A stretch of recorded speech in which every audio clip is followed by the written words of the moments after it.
Donald ট্রাম্পের দ্বিতীয় মেয়াদে ক্ষমতা গ্রহণের পর থেকেই আলোচনায় আসে ট্রাম্প ও ইলন মাস্কের ঘনিষ্ঠ সম্পর্ক। তবে বেশি দিন টেকেনি ক্ষমতা ও টাকার এই মজবুত বন্ধন। মতবিরোধের জেরে শীতল হয়ে পড়ে তাদের সম্পর্ক। কিন্তু সাম্প্রতিক এক অনুষ্ঠানে সব দ্বন্দ্ব পেছনে ফেলে অবশেষে আবারও হাত মেলালেন তারা। বিস্তারিত শিহাব ইসলামের ডেস্ক রিপোর্টে। যুক্তরাষ্ট্রের প্রেসিডেন্ট ডোনাল্ড ট্রাম্প ও প্রযুক্তি উদ্যোক্তা ইলন মাস্ক ক্ষমতা ও টাকার যেন দুই জ্যান্ত প্রতীক।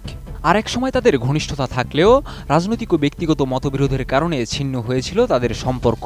তবে সম্প্রতি অ্যারিজোনায় আয়োজিত একটি স্মরণ সভায় এই দুই বিতর্কিত চরিত্রকে আবারও দেখা গেছে একসঙ্গে।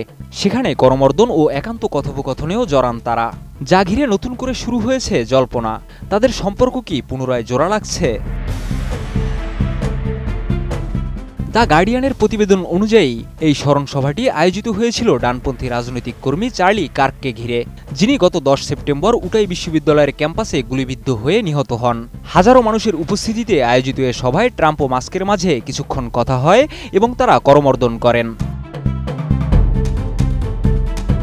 ট্রাম্পের 2020 সালের নির্বাচনে মাস্ক দিয়েছিলেন প্রায় $270 মিলিয়ন। এমনকি নির্বাচনের পর তিনি ট্রাম্পের নেতৃত্বে গঠিত ডিপার্টমেন্ট অব গভর্নমেন্ট এফিসিয়েন্সির দায়িত্বও পালন করেন, যার মাধ্যমে বহু সরকারি পদ বিলুপ্ত হয়।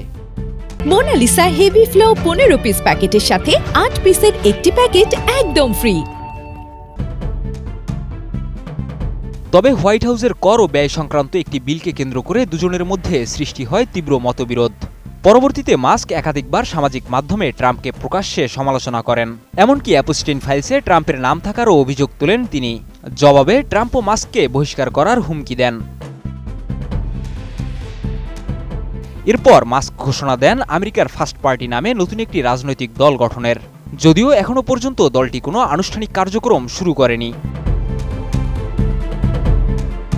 স্মরণ সভা শেষে ট্রাম্পের সঙ্গে তোলা একটি ছবি এক্সে পোস্ট করে মাস্ক লেখেন, ফর চার্লি। তবে রোববারের এই সাক্ষাৎ তাদের মধ্যকার বিরোধের পর প্রথমবারের দেখা কিনা সে বিষয়ে নিশ্চিত কোনো তথ্য মেলেনি। তবে করমর্দনের এই দৃশ্য কি শুধুই সম্মান প্রদর্শনের অংশ, নাকি এর পেছনে লুকিয়ে আছে বড় কোনো রাজনৈতিক সমঝোতা, তার উত্তর সময়ই বলে দেবে। শিহাব ইসলাম, ATN নিউজ।